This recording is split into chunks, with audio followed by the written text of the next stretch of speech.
25ನೇ ಇಸ್ವಿಯಲ್ಲಿ ನಾವು ಕೊನೆಯ ಗಂಟೆಗಳಲ್ಲಿ ನಾವು ದೇವರ ವಾಕ್ಯವನ್ನು ನಾವು ಧ್ಯಾನಿಸ್ತಾ ಇದ್ದೇವೆ.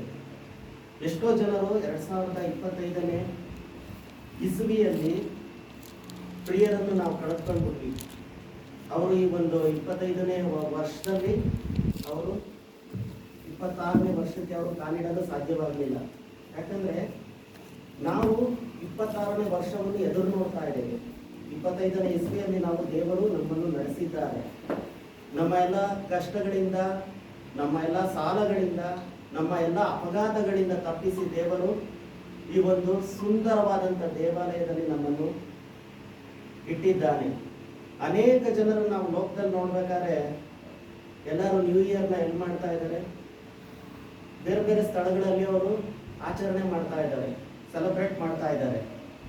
ಆದರೆ ನಾವು ಯಾಕೆ ದೇವರ ಸನ್ನಿಧಿಯಲ್ಲಿ ನಾವಿದ್ದೇವೆ ಅಂದರೆ ದೇವರನ್ನು ಸ್ತುತಿಸಬೇಕಾಗಿದೆ.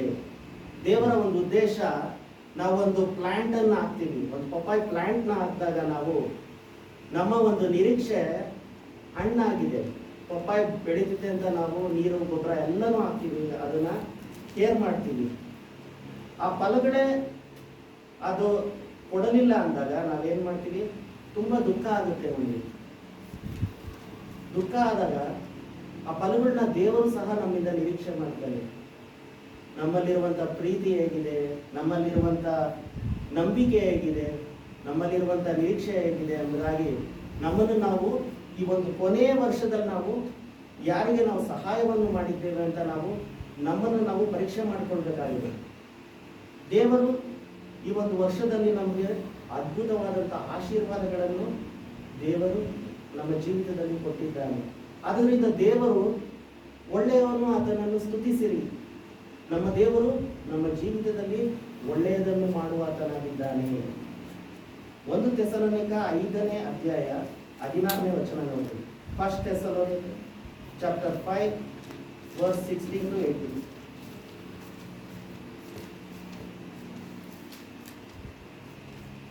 Rejoice evermore, pray without ceasing, in everything give thanks, for this is the will of the God in Christ Jesus concerning you. ಎಲ್ಲ ಸಂದರ್ಭಗಳಲ್ಲಿಯೂ ಕೃತಜ್ಞತೆಯನ್ನು ಸಲ್ಲಿಸಿರಿ, ಯಾಕಂದರೆ ಕ್ರಿಸ್ತ ಯೇಸುವಿನಲ್ಲಿ ನಿಮಗಾಗಿ ದೇವರ ಚಿತ್ತವು ಇದೇ ಆಗಿದೆ. ಎಲ್ಲ ಸಮಯದಲ್ಲಿ, ನಮ್ಮ ಒಂದು ಸಂತೋಷದ ಸಮಯದಲ್ಲಿ ನಾವು ದೇವರಿಗೆ ಸ್ತುತಿ ಸ್ತೋತ್ರಗಳನ್ನು ಸಲ್ಲಿಸಬೇಕಾಗಿದೆ. ನಮ್ಮ ಒಂದು ದುಃಖದಲ್ಲಿಯೂ ಸಹ ನಾವು ದೇವರನ್ನು ಸ್ತುತಿಸಬೇಕಾಗಿದೆ. ದೇವರು ನಮ್ಮನ್ನು ಭೂಮಿಯ ಮೇಲೆ ಇರಿಸಿರುವುದರ ಉದ್ದೇಶ ದೇವರನ್ನು ಸ್ತುತಿಸುವುದಕ್ಕಾಗಿ, ದೇವರನ್ನು ಆರಾಧನೆ ಮಾಡುವುದಕ್ಕಾಗಿ ನಮ್ಮನ್ನು ಈ ಲೋಕದಲ್ಲಿ ಇಟ್ಟಿದ್ದಾನೆ. ಅದನ್ನು ಬಿಟ್ಟು ನಾವು ದೇವರನ್ನು ಮರೆತರೆ ಯಾವುದೇ ಪ್ರಯೋಜನವಿಲ್ಲ. ದೇವರಿಗೆ ನಾವು ಥ್ಯಾಂಕ್ಸ್ ಗಿವಿಂಗ್ಗಳನ್ನ ನಾವು ಹೇಳಬೇಕಾಗಿದೆ. ಎಂಥ ಒಂದು ಎರಿಕೋ ಗೋಡೆ ಅಡ್ಡಲಾಗಿ ಬಂದಂಥ ಸಂದರ್ಭದಲ್ಲಿ 7 ಸತಿ ಅವರು ತುತ್ತೂರಿಗಳನ್ನು ಊದುತ್ತಾ ದೇವರಿಗೆ ಸ್ತುತಿ ಮಾಡಿದಂಥ ಸಂದರ್ಭದಲ್ಲಿ ಆ ಕೋಟೆಗಳನ್ನು ದೇವದೂತರು ತುಳಿದರು ಎಂಬುದಾಗಿ ನಾವು ವಾಕ್ಯದಲ್ಲಿ ನೋಡ್ತೀವಿ. ಹಾಗೆ ನಮ್ಮ ಜೀವಿತದಲ್ಲಿ ಅನೇಕ ಗೋಡೆಗಳು ಎದುರಾಗ್ತವೆ. ಕಷ್ಟದ ಕೋಟೆಗಳು, ದುಃಖದ ಕೋಟೆಗಳು. ಇದನ್ನು ನಾವು ಎದುರಿಸಲು ಸಾಧ್ಯವಿಲ್ಲ. ನಮ್ಮ ಶಕ್ತಿಯಿಂದ ನಾವು ಅದನ್ನು ಎದುರಿಸಲು ಸಾಧ್ಯವಾಗುವುದಿಲ್ಲ.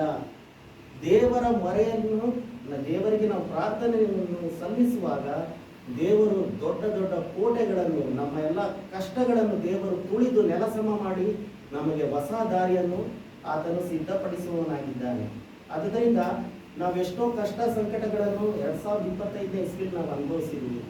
ಆದರೆ ದೇವರು ನಮ್ಮ ಜೊತೆ ಇರುವುದರಿಂದ ನಮಗೆ ಯಾವುದೇ ರೀತಿಯಾದಂಥ ಭಯವಿಲ್ಲ. ಆತನು ನಮ್ಮ ಮಾರ್ಗಗಳನ್ನು ಏನು ಮಾಡ್ತಾ ಇದ್ದಾನೆ, ಸರಾಗ ಮಾಡ್ತಾ ಇದ್ದಾನೆ. ನಾವು ವಾಕ್ಯದಲ್ಲಿ ನೋಡ್ತೀವಿ, ನಮಗೆ ಉಚಿತವಾದ ಆಲೋಚನೆಗಳನ್ನು ಆತನು ಹೇಳುವಾತನಾಗಿದ್ದಾನೆ. ಕಷ್ಟಗಳು ಸಂಭವಿಸುವುದಕ್ಕಿಂತ ಮುಂಚೆ ನಮಗೆ ತಪ್ಪಿಸಿಕೊಳ್ಳುವಂಥ ಮಾರ್ಗಗಳನ್ನು ದೇವರು ನಮಗೆ ತೋರಿಸುವಾತನಾಗಿದ್ದಾನೆ.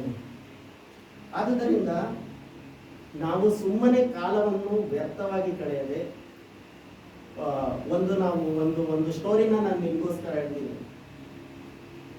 ಒಂದು ತಾಯಿಗೆ ಮಗು ತುಂಬ ಕಾಯಿಲೆಯಲ್ಲಿರುತ್ತೆ.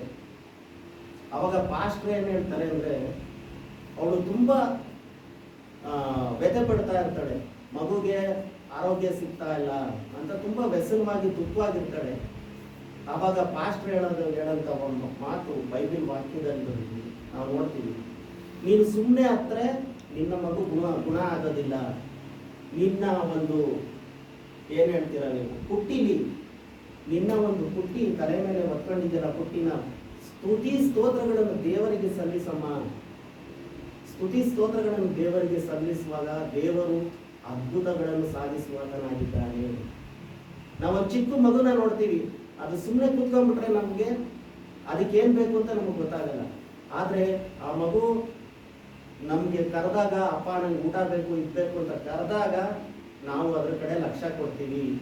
ಹಾಗೆ ದೇವರು ಸಹ ನಮ್ಮಿಂದ ಚಿನ್ನ ಬೆಳ್ಳಿ ಬಂಗಾರ ಯಾವುದನ್ನು ಆತನು ನಿರೀಕ್ಷೆ ಮಾಡುವಂಥ ದೇವರಲ್ಲ. ಆ ಬೆಟ್ಟಕ್ಕೆ ಬರ್ರಿ, ಈ ಬೆಟ್ಟಕ್ಕೆ ಬರ್ರಿ, ಅಷ್ಟು ಸುತ್ತೊಡಿರಿ, ಪೂರ್ಣ ಸೇವೆ ಮಾಡ್ರಿ, ಇಂಥ ದೇವರು ನಮ್ಮ ದೇವರಲ್ಲ.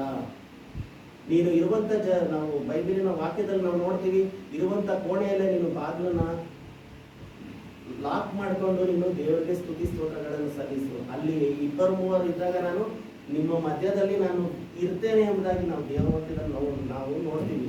ಆದುದರಿಂದ ನಮ್ಮ ದೇವರು ಆತ್ಮಸ್ವರೂಪನಾಗಿದ್ದಾನೆ. ಆತ್ಮೀಯ ರೀತಿಯಲ್ಲಿ ನಾವು ಆರಾಧನೆ ಮಾಡೋಣ. 2025 ದೇವರು ನಮ್ಮನ್ನು ಆಶೀರ್ವದಿಸಿದ್ದಾನೆ. ಮುಂದೆಯೂ ಸಹ ನಮಗೆ ಆಶೀರ್ವಾದಗಳನ್ನು ನೀಡುವಾತನಾಗಿದ್ದಾನೆ.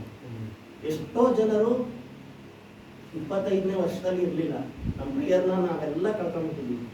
ಅಂತ ಕರೋನಾ ಟೈಮಲ್ಲಿ ದೇವರು ನಮ್ಮನ್ನ ಉಳಿಸಿ ಕಾಪಾಡಿದ್ದಾರೆ. ಅದಕ್ಕೆ ನಾವು ಸ್ತುತಿ ಸ್ತೋತ್ರಗಳನ್ನು ಸಲ್ಲಿಸಬೇಕು. ಎಷ್ಟೋ ಕಷ್ಟಗಳಿಂದ ದೇವರು ನಮ್ಮನ್ನ ಬಿಡಿಸಿದ್ದಾನೆ. ಇದು ನಮ್ಮ ಬಲದಿಂದಲ್ಲ, ದೇವರ ಆತ್ಮನಿಂದ ಮಾತ್ರ ಸಾಧ್ಯ. ದೇವರ ಆತ್ಮನೇ ನಮಗೆ ಎಲ್ಲದರಿಂದ ಬಿಡುಗಡೆ ಮಾಡಿ ಶುಭವು ಕೃಪೆಯು ನಿನ್ನನ್ನು ಹಿಂಬಾಲಿಸ್ತಿದೆ ಅಂತ ನಾವು ದೇವವಾಕ್ಯದಲ್ಲಿ ನಾವು ನೋಡ್ತೀವಿ. ಆ ಒಂದು ಶುಭವು ಕೃಪೆಯು ಯಾರಲ್ಲಿದೆ? ದೇವರ ಹಸ್ತದಲ್ಲಿದೆ. ದೇವರಿಗೆ ನಾವು ನಿಜವಾದಂಥ, ದೇವರಿಗೆ ಇಷ್ಟವಾದಂಥ ಒಂದು ಮಾತೇನೆಂದರೆ, ನಾವು ವಿಧೇಯತೆಯಿಂದ ನಾವು ದೇವರನ್ನು ಪ್ರಾರ್ಥಿಸುವಾಗ ದೇವರು ನಮ್ಮ ಪ್ರಾರ್ಥನೆಗೆ ಸದುತ್ತರವನ್ನು ಕೊಡುವಾತನಾಗಿದ್ದಾನೆ. ಹಾಗಾಗುವಂತೆ ದೇವರು ತಾನೇ ನಮ್ಮೆಲ್ಲರನ್ನು ಆಶೀರ್ವದಿಸಲಿ. ಈ ಒಂದು 26ನೇ ವರ್ಷಕ್ಕೆ ದೇವರು ನಮ್ಮನ್ನು ನಡೆಸಲಿ ಎಂದು ಪ್ರಾರ್ಥಿಸ್ತೇನೆ. ಆಮೇಲೆ